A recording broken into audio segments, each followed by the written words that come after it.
Salut à tous, petite vidéo aujourd'hui pour continuer la série de 2 vidéos que je suis en train de faire pour le permis moto. Donc la première partie c'était pour le TM et la deuxième partie on va parler justement du plateau et de la conduite. Alors le plateau, il y a quelques petits changements à noter comparé à l'ancien plateau. La conduite, il y a un petit changement aussi, mais franchement il n'y a pas grand chose à en dire. C'est plus à l'appréciation de l'inspecteur du jour, quoi. Donc faut savoir que le plateau a été modifié au niveau du parcours. Donc le grand changement du plateau, c'est que avant on avait une partie lente et une partie rapide qui étaient dissociées. Quand je dis dissociées, ça veut dire que en gros si vous ratiez votre lent le jour de votre examen, mais que vous avez réussi votre rapide, vous n'avez que votre lent à repasser. Aujourd'hui c'est complètement différent, les deux sont du coup associés. Si vous ratez l'un des deux, vous avez raté les deux, et c'est peut-être ce qui change un peu le plus sur l'aspect pratique. Sur la théorie, il y en a beaucoup qui vont être contents du coup, c'est la disparition des fiches. Alors les fiches, ça a été remplacé tout simplement par l'ETM, donc c'est pour ça qu'on a aujourd'hui un code moto.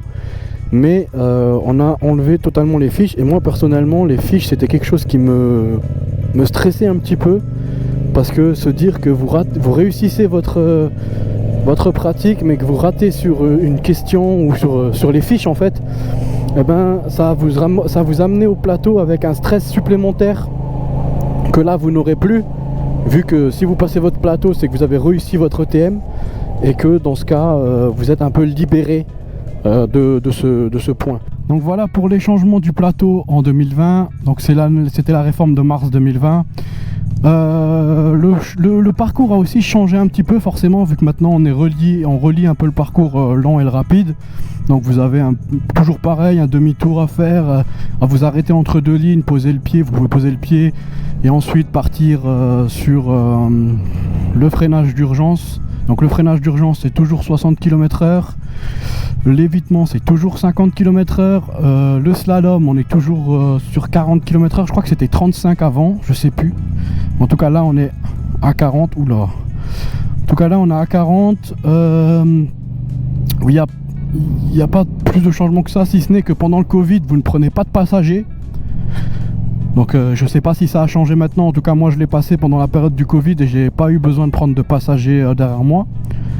Il y a toujours la poussette, mais alors là elle est largement simplifiée, donc je sais pas si c'était nécessaire de la simplifier, mais en tout cas vous mettez votre moto en avant, vous faites c'est une ligne droite en fait, la poussette tout simplement, vous faites un avant, un arrière à la main quoi, vous poussez votre moto et ça vous rapporte un passage supplémentaire le jour de l'examen.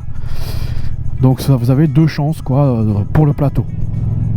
Ensuite, qu'est-ce qui est dit? Donc vous renversez un plot, c'est éliminatoire. Vous n'êtes pas à la bonne vitesse dans le slalom et à l'évitement ou bien au freinage d'urgence, c'est pareil, je crois que c'est éliminatoire. Donc le parcours lent, c'est un peu compliqué à appréhender, mais ça se fait aussi. Du coup, vous avez moins de 14 secondes, c'est éliminatoire. Entre 14 et 16, c'est un B. Au-dessus de 16, c'est un A. Donc à savoir que B, vous passez, mais vous n'avez pas la note maximale.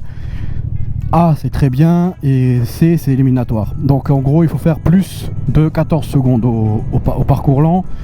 Après, ça se fait. C'est seulement, il faut apprendre à maîtriser son véhicule. Au bout de quelques heures au plateau, vous allez voir, ça va rentrer tout seul. Mais c'est vrai qu'au début, c'est un petit peu décourageant. On a l'impression qu'on va jamais réussir. En tout cas, moi, j'ai eu l'impression de jamais pouvoir réussir ce truc. Et au bout d'un moment, on a un déclic et ça vient tout seul. Donc après, pareil, si vous avez des problèmes pour le slalom, etc. Bon, il y a des techniques que votre moniteur va vous expliquer mieux que moi. Et l'évitement c'est pareil, c'est simplement de la technique en fait, c'est vraiment, vous écoutez le moniteur, vous allez l'avoir facilement votre plateau. Alors une fois que vous avez votre plateau, vous allez vous présenter à la conduite. Alors la conduite, elle a été modifiée en durée. Alors maintenant la conduite c'est plus 30 minutes, c'est 40, mais franchement vous n'allez jamais rouler 40 minutes. C'est vraiment à l'appréciation de l'instructeur, de l'inspecteur qui va vous juger entre guillemets ce jour-là. Franchement, moi j'ai dû rouler 20 minutes. Je pense que c'est à peu près la majorité pour tout le monde, 20 minutes, 20-30 minutes, mais 40 minutes, franchement c'est très très long et il y a tellement de gens qui passent le permis. En général, vous les faites jamais les 40 minutes, c'est très rare. Et puis si le moniteur, l'inspecteur voit que vous faites, vous maîtrisez votre véhicule, que vous faites pas n'importe quoi, que vous n'avez pas, enfin voilà, vous respectez les priorités à droite, vous respectez la limitation de vitesse, et que vous n'êtes pas un danger pour vous et pour les autres, en général ça se passe plutôt bien.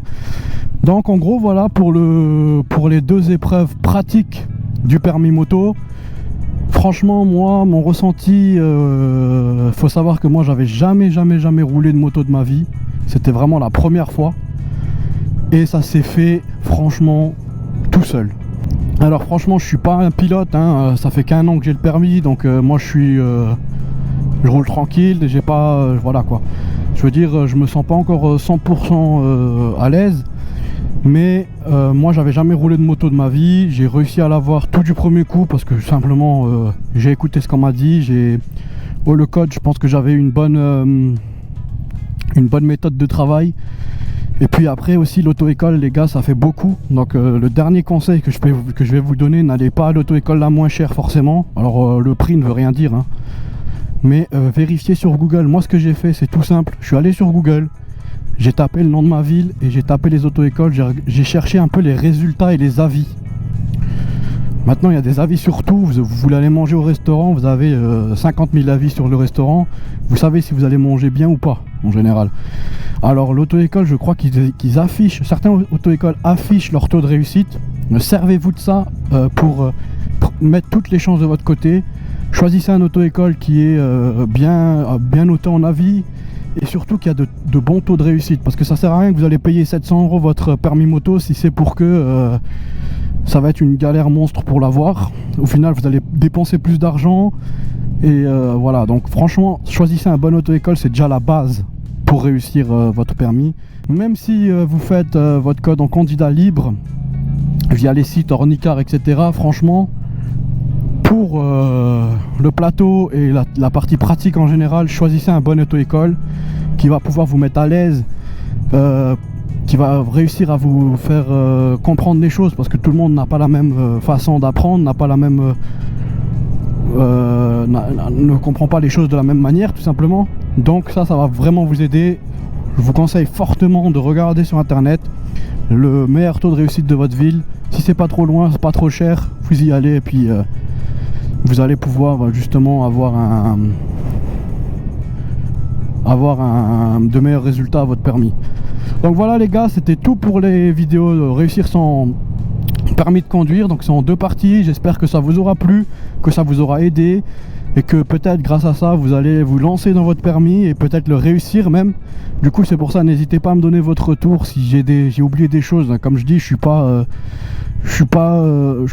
pas tout, je me prétends pas savoir tout savoir. Du coup si j'ai oublié des choses et qu'il y a des gens qui veulent rajouter des précisions que j'aurais oublié en commentaire, vous pouvez le faire, hein, tant que c'est pas des insultes, etc. C'est que ça reste de la critique constructive, positive, et que ça aide, et que c'est en but pour aider les autres. Vous pouvez le faire avec plaisir. Allez, ciao ciao tout le monde, à bientôt.